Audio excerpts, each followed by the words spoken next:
podré olvidar. No, no me digas que no quieres regresar, si en el aire tu recuerdo se hace carne. Siento que no volverás, en mi vida no estarás, para guiarme en mi soñar. Siento que en cada despertar tus caricias y tus besos no me quieren arropar.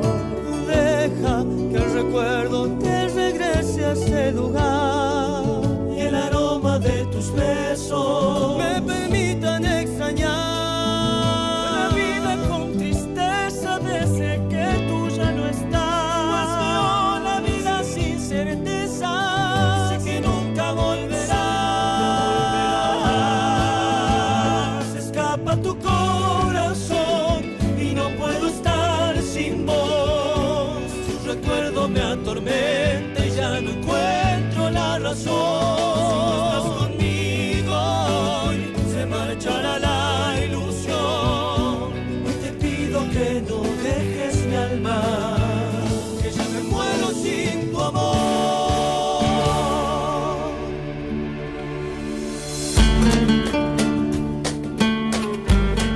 Hola, hola gente. Bienvenidos a un programa más de Café para Dos. Muchas gracias a todos ustedes por los mensajes, por los llamados. Gracias por estar conmigo, ya sea con el programa Café para Dos, como también en el programa Hermosa Formosa Canta. Que no se pierdan, que finalizamos este programa y ya comienza en vivo y en directo la final, la gran final tan esperada por todos. Vamos a ver quién nos representará aquí en Formosa con tantos participantes, más de 300 participantes que hubieron durante el casting. Muchas gracias a la Boutique City por vestirme, calzarme y darme accesorios divinos. Miren que es este vestidito. Ya venimos con todo el color del verano a full. Gracias Mariana Pérez Labarte por maquillarme y a Pipo Andreani por peinarme el color del cabello. Muchas gracias a todas las personas, a Carlos Sotelo, a Edith Clau, a Juan Carlos Gustavo, a todos los que hacen posible este programa, con todas las personas que me acompañan siempre. Acuérdense que estamos en contacto permanente a través de la línea que aparece en pantalla, como también nos pueden ver a través de la página de internet www.lapachotv.com.ar. Estamos a horas de las elecciones 2015. Usted elige, Formosa elige, el país elige. Este domingo 25 vamos a obtener a nuestros nuevos gobernantes. ¿Y quién más para hablar de este tema, acerca de los votos y de todo lo que tengan que ver con respecto a la votación en estas elecciones? Está con nosotros la presidenta del Tribunal Electoral Permanente, la doctora Sandra Moreno, hoy en Café para Dos.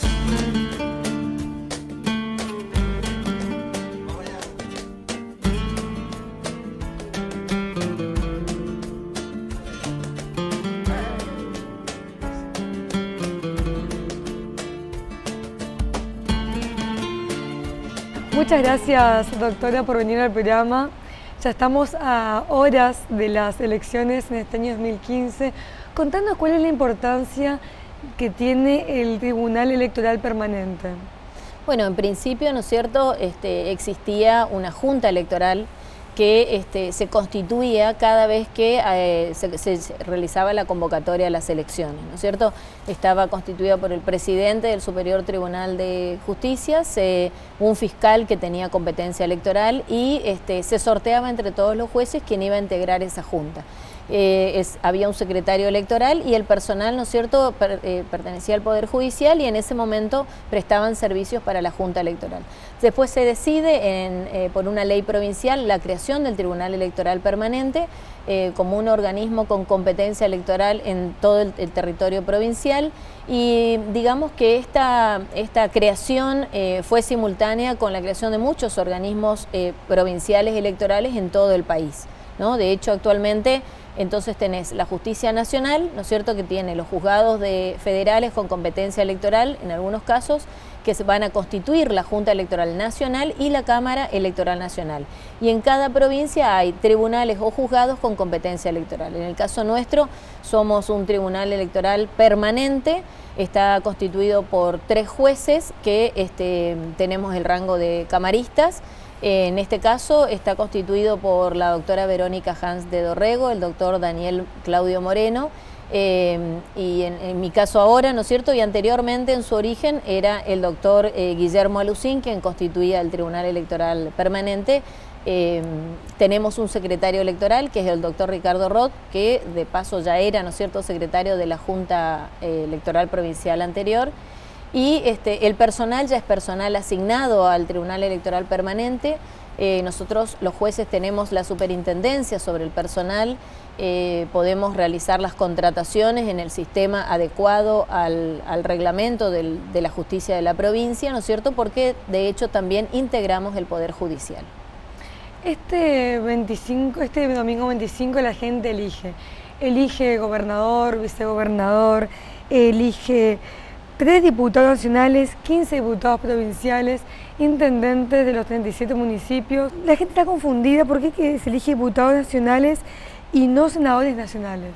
Bueno, en principio, ¿no es cierto?, los mandatos están fijados por la Constitución Nacional y eso hace que de los cargos nacionales que ahora se eligen tenemos presidente, vicepresidente, diputados nacionales y no senadores. El mandato de nuestros senadores recién debe ser renovado en el año 2017, o sea, para la próxima elección.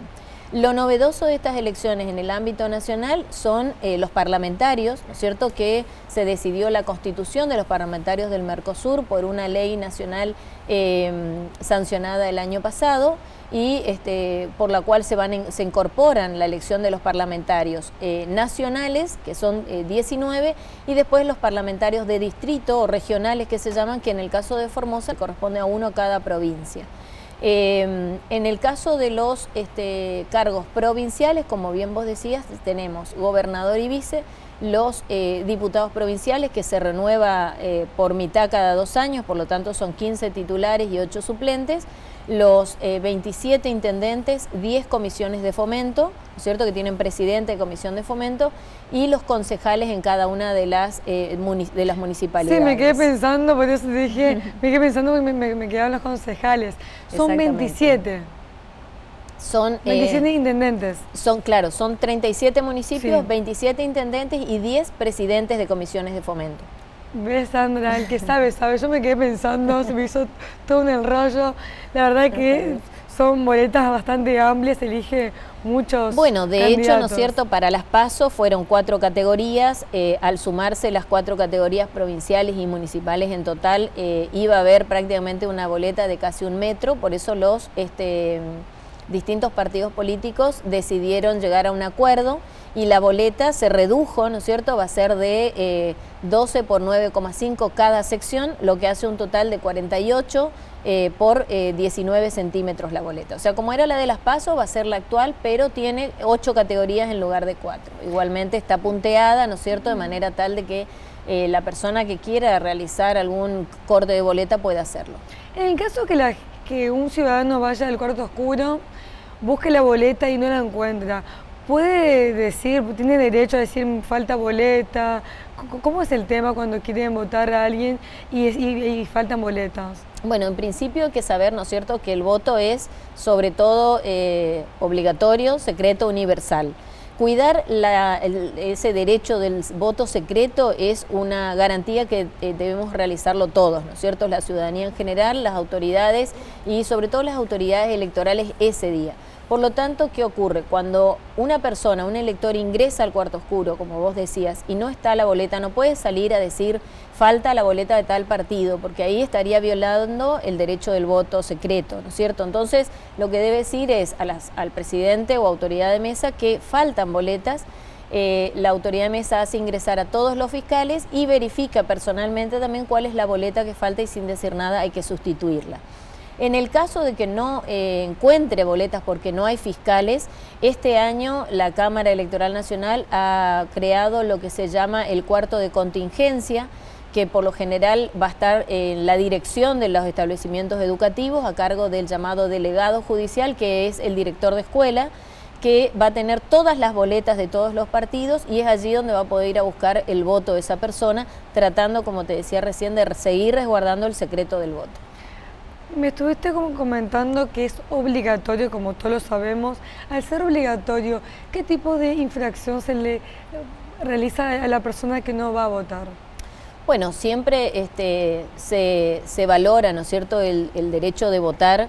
Y se habla del derecho de votar justamente si consideramos que en la historia de la Argentina hubo una época que el voto del caudillo, el voto cantado, tenía un montón de implicancias si no ganaba la persona por la cual se había votado a viva voz, ¿no es cierto? Así que el derecho de votar es un derecho muy valorado en nuestro país y en la democracia, pero también hay que entender que es una obligación y por eso se han establecido mecanismos desde hace 2 años. En el año 2013 apareció el registro de infractores, en el cual automáticamente después de los 60 días de las elecciones, si no se votó y no se justificó el voto por todos los medios habilitados por el Código Electoral o por la Ley Electoral Provincial, esos electores que no votaron pasan a ingresar el Registro Nacional de Infractores.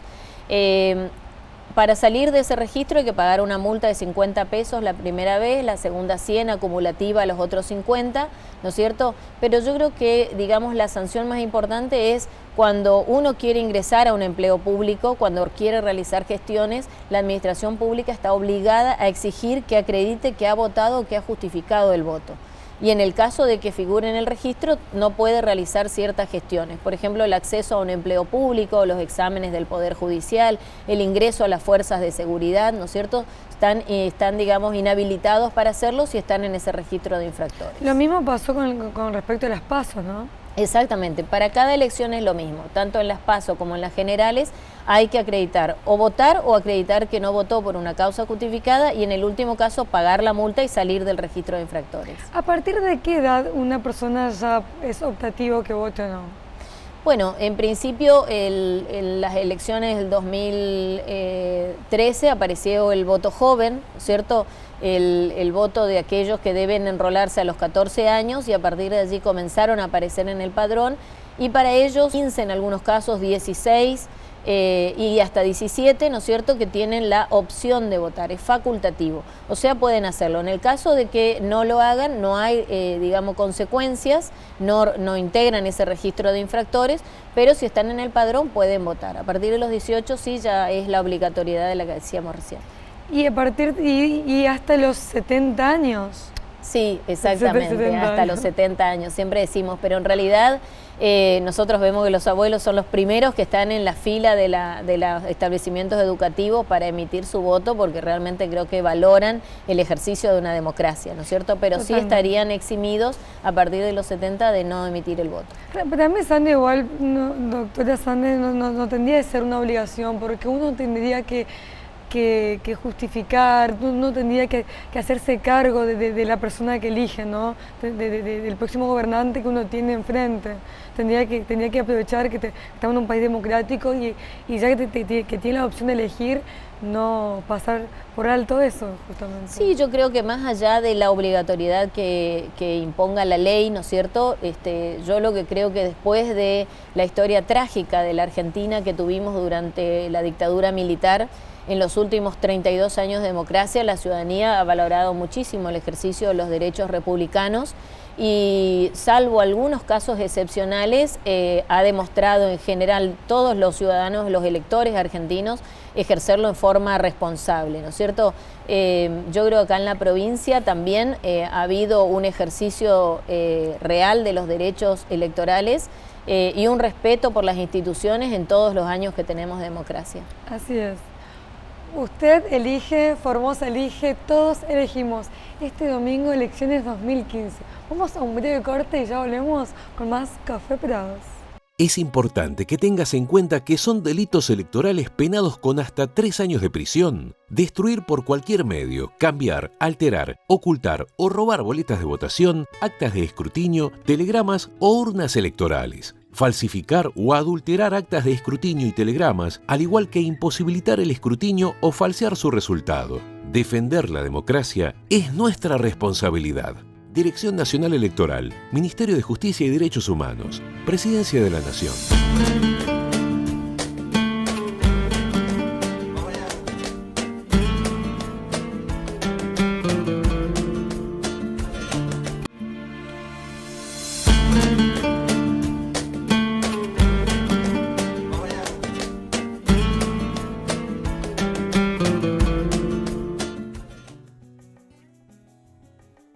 El próximo 25 de octubre participarán de la elección todas las agrupaciones que obtuvieron como mínimo en las PASO el 1,5% de los votos válidamente emitidos en el distrito de que se trate para la respectiva categoría. A nivel nacional, por distrito único, elegiremos presidente y vicepresidente de la Nación y 19 parlamentarios del Mercosur. Todas las provincias y la ciudad autónoma de Buenos Aires elegirán por distrito regional un parlamentario del Mercosur. Por su parte, las provincias de Catamarca, Córdoba, Corrientes, Chubut, La Pampa, Mendoza, Santa Fe y Tucumán elegirán 3 senadores nacionales cada una.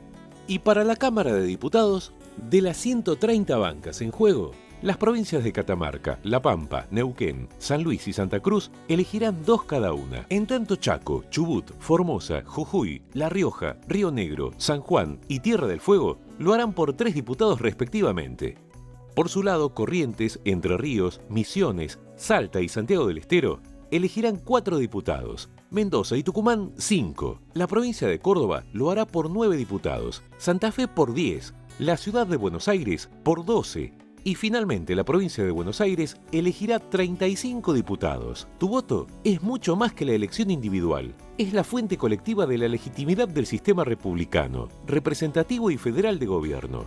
Votar es un derecho, una responsabilidad y un compromiso. Dirección Nacional Electoral, Ministerio de Justicia y Derechos Humanos, Presidencia de la Nación.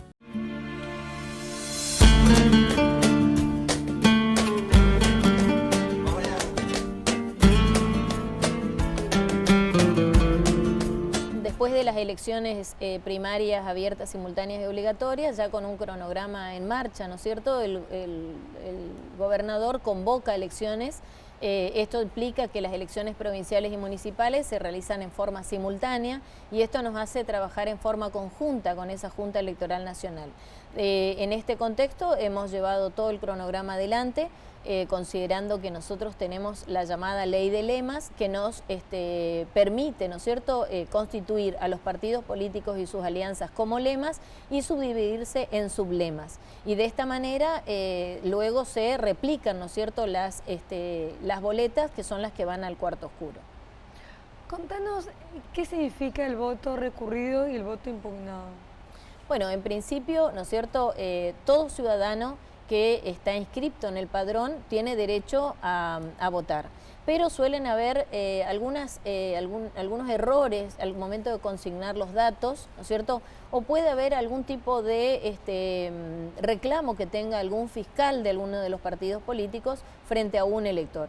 Entonces, la forma que tiene la ley de garantizar la emisión del voto, igualmente que pueda realizarlo, y todas estas discusiones, evitarlas ese día, ¿no es cierto?, el día de las elecciones en la mesa, y las solucionamos después en escrutinio definitivo, se hacen mediante los recursos, el voto recurrido, que se conoce como voto recurrido, o el voto impugnado. La diferencia es que el voto impugnado es cuando el fiscal o la autoridad de mesa está dudando de la identidad del elector. En este caso, entonces, lo que debe hacer es, la autoridad de mesa interroga al elector, ingresa al cuarto oscuro, emite su voto, ese sobre es doblado nuevamente y es introducido en un sobre especial que tiene la documentación electoral que dice voto impugnado. Allí se deben colocar los datos del elector, la huella digital, y se debe consignar en una acta pequeña, que es un formulario, cuál es la causal por la que el fiscal va a recurrir y quién es el fiscal que va a recurrir. Ese voto no se consigna el día de las elecciones y se anota como voto impugnado y se resuelve recién en el escrutinio definitivo. En todas las otras situaciones es el voto recurrido, ¿no es cierto? Cuando por alguna causal se quiera impugnar al elector y entonces, o sea, se tenga algún cuestionamiento hacia el elector, entonces se utiliza el otro, que es el voto recurrido, que es el que permite con un recurso similar, o sea, con un procedimiento similar, que el voto sea escrutado y resuelto a posteriori. O también puede ocurrir cuando las boletas, ¿no es cierto? Hay una discusión sobre si son boletas nulas o no, y entonces en vez de anularlo simplemente, si hay duda, la autoridad de mesa puede hacer el voto recurrido y esto se soluciona luego en el escrutinio definitivo. ¿En qué casos, por ejemplo, se puede anular una boleta? Bueno, el código establece distintas situaciones, ¿no es cierto? Si el voto está totalmente destruido, que muchas veces ha ocurrido, ¿no es cierto?, que abren el sobre y la boleta está totalmente destruida, en esos casos es un voto nulo, de modo tal de que en términos generales no se puede identificar cuál es la agrupación política o cuáles son los candidatos que se decide votar. O si mezclan boletas también o meten más de 2 boletas. En el caso de que estén 2 boletas diferentes, ¿no es cierto?, porque en ese caso se autoanulan, digamos, entonces ese también sería un voto nulo. Pero vamos a la otra situación, ¿cuáles son los votos válidos? ¿No es cierto? Puede ser que haya 2 boletas del mismo partido y que se modifican los candidatos en algunas de las categorías, entonces vale como voto para las categorías que coinciden, ¿no es cierto? Siempre que coincida el partido político y la fracción, digamos, política o sublema para el cual se está emitiendo el voto. Y lo mismo si estuviera roto. Recorte boleta. Puede ser que no esté cortado, simplemente que estén 2 boletas, ¿no es cierto?, que coinciden en casi todas las categorías, menos en la última, que puede ser en la de concejal o en la de intendente. Sí, perfecto. Tras en los últimos tiempos obtener cambio de documentos. ¿Cuál es el documento tarjeta? ¿Es el único documento habilitado para votar? No, el año pasado, ¿no es cierto?, hubo una campaña muy intensa por parte de la Cámara Electoral Nacional, la Dirección Nacional Electoral, las autoridades electorales, los registros civiles, el Ministerio del Interior, para que toda la ciudadanía actualice su documento, ¿no? Cambiar el documento verde, que es el anterior, por el nuevo documento, que es una suerte de credencial. Bueno, pero igualmente no se logró hacer en un 100% de la población, no todos han actualizado sus documentos, por lo tanto, ya para las elecciones de las PASO, del 9 de agosto como para las del 25 de octubre próximo, se ha habilitado todos los documentos nuevamente, la libreta de enrolamiento, la libreta cívica, el documento verde, el documento celeste, la credencial nueva. Bueno, lo que importa es que sea el documento que figura en el padrón, ¿no es cierto? Por ejemplo, si figura la credencial nueva de documento de identidad A y tenemos el B, podemos ir a votar. Lo que no se puede tener es el anterior, ¿no? El documento posterior al que figura en el padrón o el que figura en el padrón. Claro, para explicar un poquito más. Si a mí me llega el documento nuevo, queda figurado en el padrón que a mí me llegó el documento nuevo, entonces tengo que ir con el documento nuevo, no con el documento anterior. Ese sería un caso sin discusión, digamos, sí. Pero puede ocurrir que en el padrón figure el documento anterior, el verde, y vos ya tengas el nuevo, podés ir con el nuevo a votar. Lo que no podrías ir con el verde si figura el nuevo. Claro. Vamos a un breve corte y ya volvemos con más Café para Dos. Consultá nuevamente el padrón que realiza la Justicia Nacional Electoral para verificar la ubicación de la mesa de votación el próximo 25 de octubre, ingresando a www.padrón.gov.ar, llamando al 0800-999-7237 o enviando un SMS al 30777 con la palabra voto, espacio, número de documento, espacio, M o F según el sexo correspondiente. Recordá que todos los DNI son válidos para votar, siempre y cuando sea el que figura en el padrón o una versión posterior. Debes ir con el último que hayas tramitado. Votar es un derecho, una responsabilidad y un compromiso. Dirección Nacional Electoral, Ministerio de Justicia y Derechos Humanos, Presidencia de la Nación.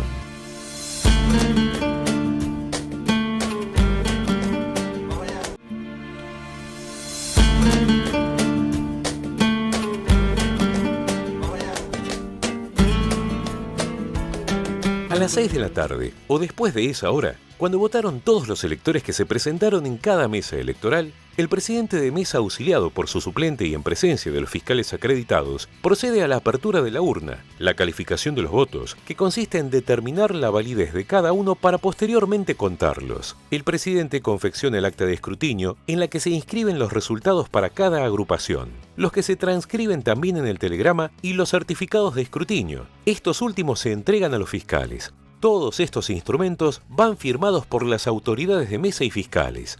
El acta de escrutinio se coloca en un bolsín transparente especial junto con el padrón utilizado, los votos impugnados y los recurridos, presentando el bolsín. En presencia del agente del correo, se guarda el telegrama dentro de un sobrefunda inviolable que se debe firmar en su exterior y se entrega junto con la urna y el bolsín al personal del correo argentino. La urna y el bolsín son llevados por el correo hasta el lugar que dispone la justicia electoral para su escrutinio definitivo con custodia del Comando General Electoral. Los sobres con los telegramas son trasladados desde cada establecimiento de votación hacia las sucursales designadas para su escaneo, donde se abren en presencia de fiscales de las agrupaciones políticas acreditadas y se transmiten electrónicamente al Centro de Operación y Control para su procesamiento informático y difusión. Los resultados y las imágenes de los telegramas originales podrán verse en www.resultados.gov.ar. Cada uno de estos procesos, traslado, escaneo y grabación para procesamiento, pueden ser fiscalizados por las agrupaciones políticas. El recuento provisional de resultados no tiene valor legal, es solo para información de los ciudadanos y control de las agrupaciones políticas. 48 horas después de celebrada la elección, la Justicia Nacional Electoral comienza a realizar el escrutinio definitivo en base a los datos del acta de escrutinio. Esta operación consiste en la revisión de la totalidad de las actas de escrutinio de mesa, una por una, y su cómputo. En los casos que la ley lo indica, se pueden abrir las urnas y recontar los votos. De esta manera, se obtienen los resultados legalmente válidos, en base a los cuales se proclamarán los candidatos electos. Votar es un derecho, una responsabilidad y un compromiso. Dirección Nacional Electoral, Ministerio de Justicia y Derechos Humanos, Presidencia de la Nación.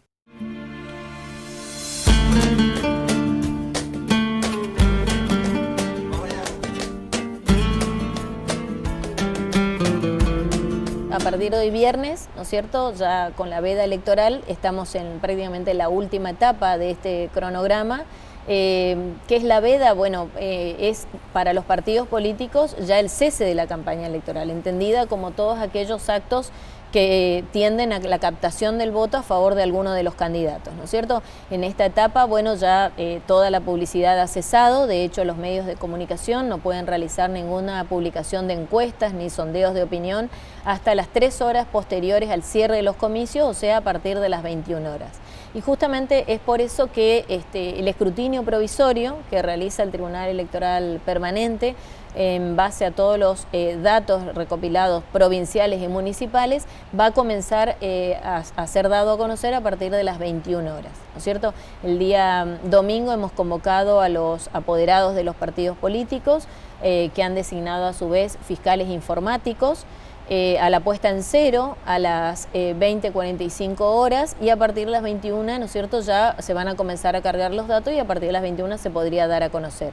Hemos invitado también a la prensa y va a haber un banner donde se va a estar, digamos, publicando toda la información sobre los resultados electorales del domingo, tanto a nivel provincial como en todos los municipios, en la medida que el correo nos envíe la información. Y también en la página del Tribunal Electoral Permanente, tepuformosa.gov.ar, también va a haber un link donde va a estar publicado Elecciones 2015 y la ciudadanía entera va a poder saber los resultados. A partir de las 18 horas se cierran las mesas y a partir de ese horario ya empieza el conteo de votos. Sí, más o menos, ¿no es cierto? Porque lo que ocurre a las 18 horas es que cierra el establecimiento educativo. Pero hay que respetar a todas las personas que estén haciendo la fila, ¿no es cierto?, para poder emitir su voto hasta que el último emite su voto. Ahí recién las autoridades de mesa y los fiscales reúnen toda la documentación y con los fiscales ingresan al cuarto oscuro. Creemos que esto le puede llevar a una tarea de 1 o 2 horas, porque tenemos que tener en cuenta, como te decía al principio, que nosotros con la ley de lemas tenemos más boletas, ¿no es cierto?, que las nacionales en el cuarto oscuro.